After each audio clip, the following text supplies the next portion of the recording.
Hello students, आज grammar section को आगे बढ़ाते हुए बात हम करने जा रहे हैं कंपाउंड सेंटेंसेस की। What is a compound sentence and how can we make a compound sentence. A compound sentence is a sentence formed from two or more simple sentences or independent clauses.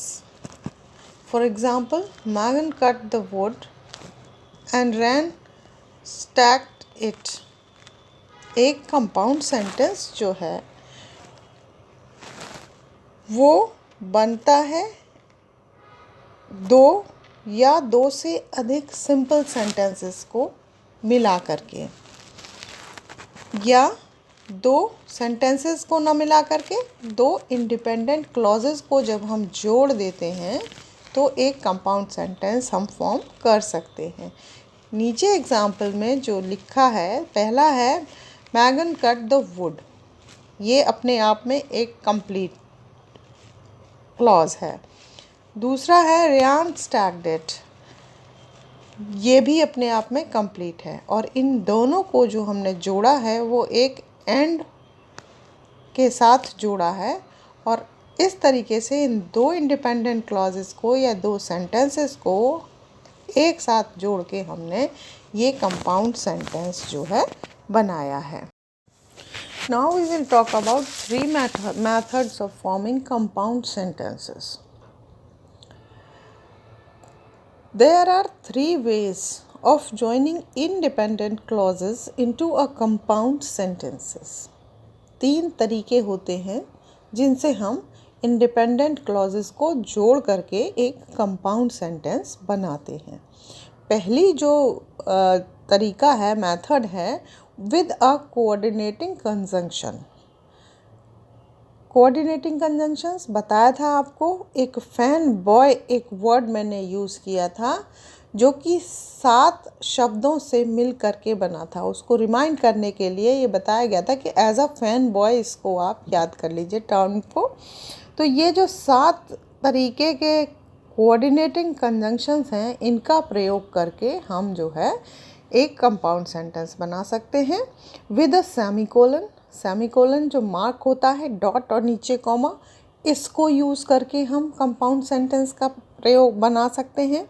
और with a semicolon and a transitional expression, एक transitional expression और उसके साथ में एक semicolon का use करके भी हम जो है कंपाउंड सेंटेंस फॉर्म कर सकते हैं। तो these are the 3 methods of forming compound sentences.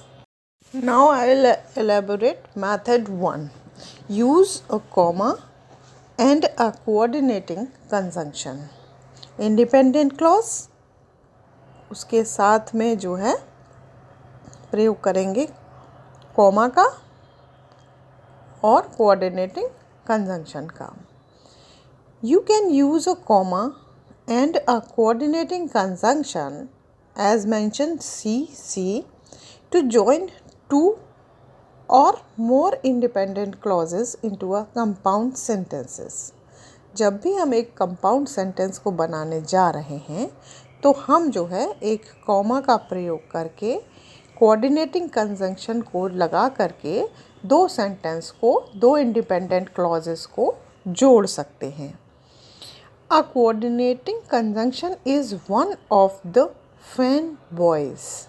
Coordinating conjunction जो है, बता रही थी अभी आपको, पहले भी मैंने आपको कंजंक्शन जब बताई थी तब बताया था कि ये एक वर्ड फॉर्म किया जाता है जिनसे हमें आसानी रहती है कि 7 जो कंजंक्शंस हैं वो हमें याद हो जाते हैं। ये फैन बॉय जो है वो हर एक कंजंक्शन का फर्स्ट लेटर से फॉर्म किया हुआ वर्ड है। First, for, and, nor, but, और, यट एंड सो। ये जो है 7 जो है कंजंक्शन हैं जिनको यूज़ करके हम जो है कंपाउंड सेंटेंस बना सकते हैं। The resulting sentence has a structure independent clause, coordinating conjunction and independent clause. जो फॉर्मूला बनेगा जो हमारा सेंटेंस का रिज़ल्ट आएगा, स्ट्रक्चर जो होगा, वो पहले इंडिपेंडेंट क्लॉज, बीच में इस कंजंक्शन को जोड़ेंगे, फिर दोबारा से इंडिपेंडेंट क्लॉज को जोड़ेंगे। पहला सेंटेंस, फिर ये कंजंक्शन, और फिर दूसरा सेंटेंस। इस तरीके से जो है हम आपका कंपाउंड सेंटेंस फॉर्म कर सकते हैं। अब यहाँ देखिए एग्जाम्पल है, यहाँ इन्हीं कंजंक्शंस को यूज़ करके कंपाउंड सेंटेंस बनाए। दो इंडिपेंडेंट क्लॉजेस को जोड़ा गया है। पहला जो फैन बॉय का फर्स्ट लेटर F था, उसके लिए for the to stop to eat for the work had made them hungry. दूसरा एंड, फैन बॉय का सेकंड लेटर A, इससे फॉर्म हुआ है and. The afternoon had been long and hours had gone by since lunch. यहाँ पे and के साथ दो क्लॉजेस को हमने कनेक्ट किया है। पहली the afternoon had been long, दूसरी hours had gone by since lunch, और जोड़ा है हमने एंड से। Third one is nor, fan boy का third letter N। There was no house nearby nor did they have any food with them. Nor के साथ दो जोड़ा है, दो सेंटेंसेस को जोड़ा है। पहला sentence there was no house nearby, दूसरा did they have any food with him. Nor से हमने कनेक्ट कर दिया है इसको। अब बट, फैन बॉय का फोर्थ लेटर B, जिससे बट इंडिकेट होता है। So they wanted to pick blueberries as a snack but a bear growled at them from the berry patch. यहाँ पे बट के साथ दो क्लॉजेस को हमने ज्वाइन करके कंपाउंड सेंटेंस फॉर्म किया है। Next is or, fifth letter of fan boys. Should they set of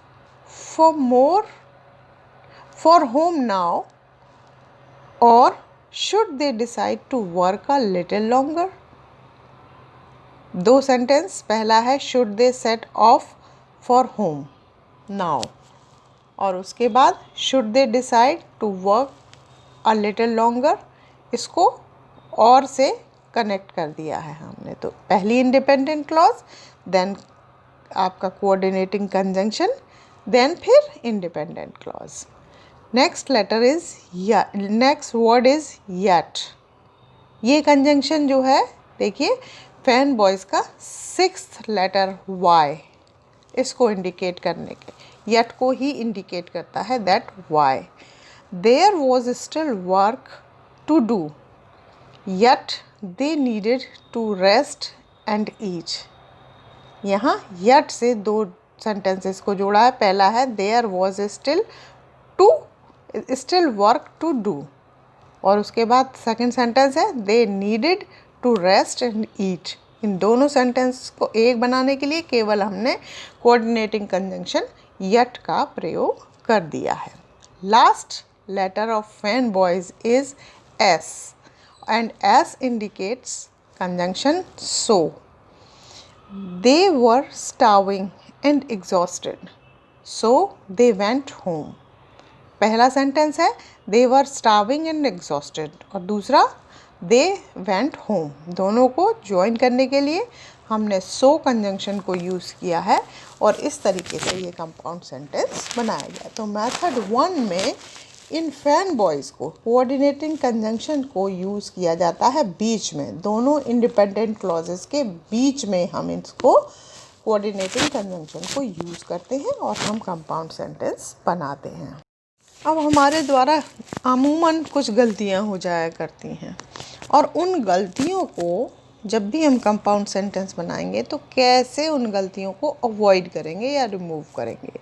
तो ये रन ऑन्स अवॉइड करने के लिए सबसे पहली चीज़ जो हमें करनी है, if the independent clauses are very short, parallel and closely related, it is acceptable to use only a comma or a conjunction to join them. अगर इंडिपेंडेंट क्लॉज बहुत छोटी है और क्लोजली रिलेटेड है पैरेलल के साथ, तो ये मान लिया जाता है कि केवल कोमा या केवल एक कंजंक्शन को यूज़ करके हम इन्हें जॉइन कर देंगे। जो पहला सेंटेंस मैंने आपको एग्जाम्पल दिया था, यहाँ देखिए, Megan cut the wood, Ryan stacks it, इसको मैंने केवल एंड के साथ जोड़ा है। तो ये इस तरीके से इंडिपेंडेंट क्लॉज दो इंडिपेंडेंट क्लॉजेस को जॉइन करके, क्योंकि दोनों ही बहुत शॉर्ट है और उनको मैं जोड़ के एक कंजंक्शन के साथ जोड़ के मैंने कंपाउंड सेंटेंस क्रिएट कर दिया। But between longer clauses it is important to use both a comma and a conjunction. Megan cut the wood into 1.5 foot logs and Ryan stacked them carefully along the rear of the cabin. लेकिन अब दूसरी चीज़ जो समझाने की कोशिश की जा रही है वो ये करी जा रही है कि अगर क्लॉजेस जो है बड़ी हैं, लंबी हैं, तो ये विशेष रूप से ध्यान देने की बात है। ज़रूरत पड़ती है कि कंजंक्शन के साथ में हम एक कॉमा को भी यूज़ करें। पहले सेंटेंस में हमने केवल एंड को यूज़ किया है, लेकिन दूसरा सेंटेंस है ये थोड़ी independent clause, first independent clause थोड़ी ज़्यादा वर्ड्स की है, ज़्यादा लंबी है। तो यहाँ पे जब हमने यूज़ किया है एंड, तो एंड से पहले हमने कॉमा का भी प्रयोग किया है। If you used a comma alone in the last example, you would have a comma splice, a type of run-on sentence. Since it is never wrong to use a comma and a conjunction together in this kind of compound sentence, it is best to do so in every case to avoid a risk of error. अगर आप last example जो है उसमें केवल coma use किया होता, तो ये एक तरीके से एक रन ऑन होता, एक सेंटेंस जो है रॉन्ग हो सकता था। लेकिन हमेशा याद रखने की बात यह है कि कंजंक्शन के साथ आप पहले कॉमा को यूज़ करें, और ये जो है वो बेस्ट तरीका होता है किसी भी एरर के रिस्क को अवॉइड करने का। तो जब भी हमारा लंबा है सेंटेंस, तो हम कंजंक्शन के साथ में कॉमा को अगर यूज़ करेंगे तो हम गलत करने से बच सकते हैं। Now we will discuss method second. Use a semicolon. How we will create a compound sentence with the use of a semicolon only. Like a period, a semicolon creates a stop between two independent clauses. एक semicolon जो होता है वो दो independent clauses के बीच में pause का काम करता है। However, the clause after the semicolon does not begin with the capital. In this case, sentence has a structure: independent clause, semicolon, then independent clause. जब भी हम सेमीकोलन को यूज़ करते हैं तो अगला जो सेंटेंस होता है वो कभी भी कैपिटल लेटर के साथ शुरू नहीं किया जाता है। लेकिन इस केस में हमारा जो कंपाउंड सेंटेंस बनता है वो इस फॉर्मेट में बनता है कि पहला इंडिपेंडेंट क्लॉज, बीच में सेमीकोलन और उसके बाद फिर इंडिपेंडेंट क्लॉज। और यहाँ ध्यान देनी है कि पहली इंडिपेंडेंट क्लॉज के ख़त्म होने के बाद सेमीकोलन का यूज़ करेंगे, लेकिन सेमीकोलन के बाद जो अगला सेंटेंस हम शुरू करेंगे तो वो जो फर्स्ट वर्ड होगा उसका फर्स्ट लेटर जो है वो कैपिटल लेटर नहीं होगा। This method works readily with some of the example. अब कुछ एग्जाम्पल हैं जो रेडीली हैं, उनके साथ हम इस चीज़ को समझने की कोशिश करते हैं। The two stopped to eat. The work hard made them hungry. यहाँ पे पहली इंडिपेंडेंट क्लॉज जो है वो क्या है? To stop to eat. और फिर ये इंडिपेंडेंट क्लॉज के बाद हमने यूज़ किया है सेमीकोलन। सेमीकोलन मार्क है, ऊपर डॉट नीचे कोमा, फुल स्टॉप जैसा डॉट ऊपर और नीचे comma, that is called a semicolon. तो सेमीकोलन यूज़ करेंगे और उसके बाद दूसरा सेंटेंस हम शुरू करेंगे, लेकिन कैपिटल लेटर से हम शुरू नहीं करेंगे और हम दूसरी क्लॉज को, इंडिपेंडेंट क्लॉज को रख देंगे और दोनों को मिला करके ये भी एक तरीके का कंपाउंड सेंटेंस है जिसे हमने केवल सेमीकोलन के यूज़ से बनाया है। The afternoon had been long, hours had gone by since lunch. ये भी वही पिछला उदाहरण है। ज़्यादा समझाने के लिए दो इंडिपेंडेंट क्लॉज, पहली आफ्टरनून हैड बीन लॉन्ग, इसके बाद semicolon, hours had gone by since lunch, दूसरी इंडिपेंडेंट क्लॉज। दोनों क्लॉजेस को ज्वाइन करके एक हमने जो है बना दिया compound sentence. However it would be awkward to use a semicolon by itself to form some compound sentences. The sentence below for example is confusing.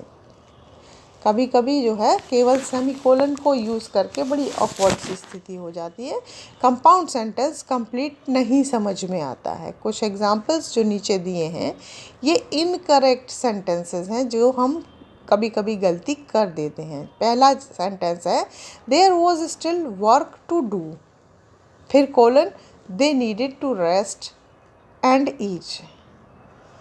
दूसरा these two clauses express contrasting ideas.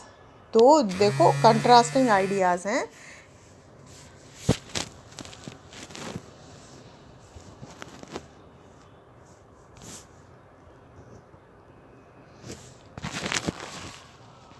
पहला है there was still work to do, बहुत सारा काम था करने के लिए।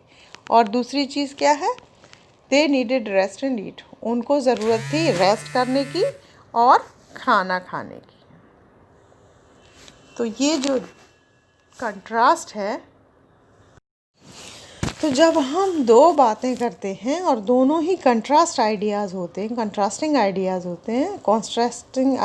होते हैं तो हमको जो है वो ऑकवर्ड स्थिति हो जाती है और हमें केवल सेमीकोलन से उसको नहीं जोड़ना होता है। ऐसे केस में अगर हम सेमीकोलन का प्रयोग करेंगे तो ये सेंटेंस जो है गलत हो जाएगा। We need a contrast word to make the connection clear. हमें सेमीकोलन की जगह एक ऐसा कंट्रास्ट वर्ड यूज़ करना पड़ेगा जो कि कनेक्शन को क्लियर करता हो। In this case we might use the contrast. जो पहला हमने सेंटेंस लिया है तो इसमें हमें जो है यूज़ करना चाहिए था एक कंट्रास्ट वर्ड। कंजंक्शंस बट और यट विद अ कॉमा, और you might decide to use method 3। ये 3 मेथड्स बताए थे, उसमें से इस सेंटेंस मेथड 1 से अगर हम बट या यट को यूज़ कर लेते तो ये सेंटेंस आपका सही हो जाता, या फिर हमें थर्ड मेथड को यूज़ करना चाहिए था इसमें, तब ये सेंटेंस करेक्ट होता। लेकिन यदि हम इसको ऐसे ही लिख देंगे और केवल सेमीकोलन कि there was still work to do, अभी बहुत सारा काम बाकी था और उनको ज़रूरत थी रेस्ट की और खाना खाने की, तो ये दो अलग अलग बातें हैं। काम बाकी है, रेस्ट की ज़रूरत है, ये दो कंट्रास्ट बातें हो गई। तो यहाँ पे हमें बट या यट को अगर हमने यूज़ किया होता तो ये सेंटेंस जो हमारा क्लियर हो गया होता। अब हम थर्ड मेथड की बात करते हैं। Use a semicolon with a transitional expression.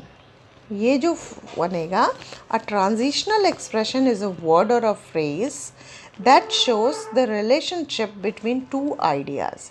Transitional expression जो है वो कोई ऐसा शब्द या ऐसा फ्रेज होता है जो शो करता है कि ये जो दो आइडियाज़ हैं, जो दो इंडिपेंडेंट क्लॉजेस में जो दो आइडियाज़ हैं, उनमें क्या रिलेशनशिप है. अ semicolon with a transitional expression often makes a smoother conjunction then a semicolon alone. Semicolon जो है ट्रांजिशनल एक्सप्रेशन के साथ हमेशा ज़्यादातर मामलों में होता ये है कि ज़्यादा स्मूदर कनेक्शन को जो है शो करता है. अगर खाली सेमीकोलन को यूज़ कर देंगे तो वो उतना स्मूथली वर्क नहीं करेगा जितना कि इस ट्रांजिशनल एक्सप्रेशन को यूज़ करने के बाद सेंटेंस में स्मूथनेस आएगी. There are many transitional expressions showing different kinds of relationship. Here are a few common examples. देखो कुछ जो है ट्रांजिशनल एक्सप्रेशंस हैं जो हम यूज़ करते हैं डिफरेंट टाइप के रिलेशनशिप को शो करने के लिए. कुछ कॉमन से एग्जाम्पल जो मैंने यहाँ पे कोड किए हैं वो हैं to add a similar idea.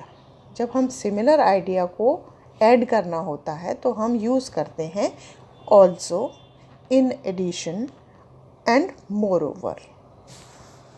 जब हम सिमिलर आइडिया के लिए हमें यूज़ करना है तो हम जो ट्रांजिशनल एक्सप्रेशन यूज़ करेंगे वो ऑल्सो करेंगे, इन एडिशन करेंगे और मोर ओवर करेंगे. टू शो कंट्रास्ट, और जब हमें कंट्रास्ट शो करना होगा then we will use however, in contrast, on the other hand. On the other hand ये फ्रेज़ है, इन कंट्रास्ट एक फ्रेज़ है, और ये जो हाउएवर है ये जो है एक वर्ड है. और इन तीनों को हम जब किसी में कंट्रास्ट हमें शो करना होगा तब हम इन वर्ड्स को यूज़ करेंगे, इन फ्रेजेस को यूज़ करेंगे.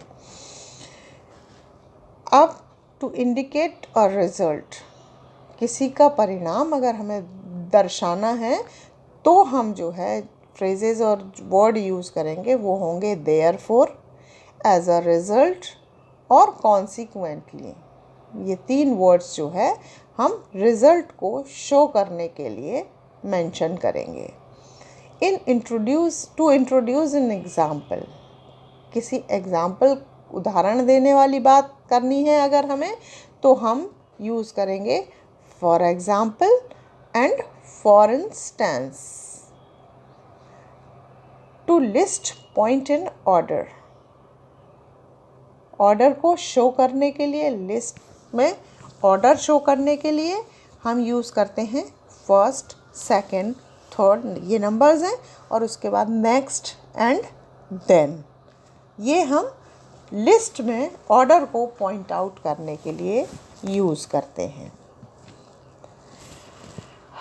A comma is used after the transitional expression. The sentence has the structure independent clause, semicolon, transitional word, comma and again independent clause. जो फॉर्मूला अप्लाई होगा जब हम सेंटेंस फॉर्म करेंगे तो इस तरीके से होगा. सबसे पहले इंडिपेंडेंट क्लॉज को लिखेंगे, उसके बाद हम सेमीकोलन का यूज़ करेंगे, उसके बाद हम ट्रांजिशन का यूज़ करेंगे, उसके बाद हम कॉमा लगाएंगे और उसके बाद जो है हम इंडिपेंडेंट क्लॉज को दोबारा रखेंगे. तो इस तरीके से ये हमारा एक मेथड 3 जो है हम फॉलो करके एक कंपाउंड सेंटेंस बना लेंगे. For example, the work had made them hungry. देखो हंग्री के बाद हमने सेमीकोलन का यूज़ किया है. आफ्टर दैट देयरफॉर, देयरफॉर मैंने बताया था आपको कि देयरफॉर ज़्यादातर हमें यूज़ करना होता है जब हम इंडिकेट करते हैं किसी रिज़ल्ट को. और दे स्टॉप टू ईच, काम ज़्यादा था, काम ने उन्हें बहुत भूखा कर दिया था, लेकिन क्या हुआ था, उन्होंने खाने को रोक दिया था. देयरफॉर को हमने जो है मेंशन किया है यहाँ पे. The job was not done, semicolon, on the other hand,, they needed to rest and eat. यहाँ पे मैंने आपको बताया ऑन द अदर हैंड को हम यूज़ करते हैं टू शो कंट्रास्ट। यहाँ दो बातें हैं, काम पूरा नहीं हुआ था, लेकिन हुआ क्या था कि उनको ज़रूरत थी रेस्ट की और खाना खाने की। काम पूरा यद्यपि नहीं हुआ था, लेकिन उनको ज़रूरत थी खाना खाने की और रेस्ट करने की। तो ये दो बातें जो हैं ऑपोजिट बातें हैं, कंट्रास्ट बातें हैं। तो इनको शो करने के लिए हमने जो है यूज़ की है phrase on the other hand.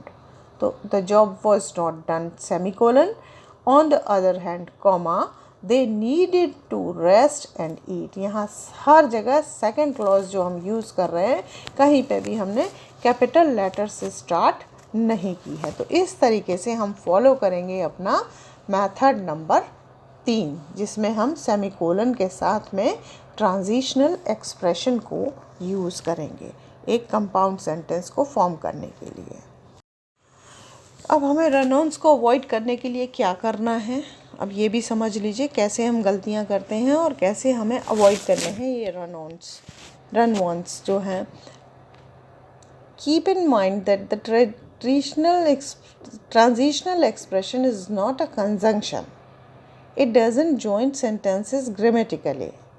Therefore, a period or a semicolon is needed before a transitional expression between two independent clauses.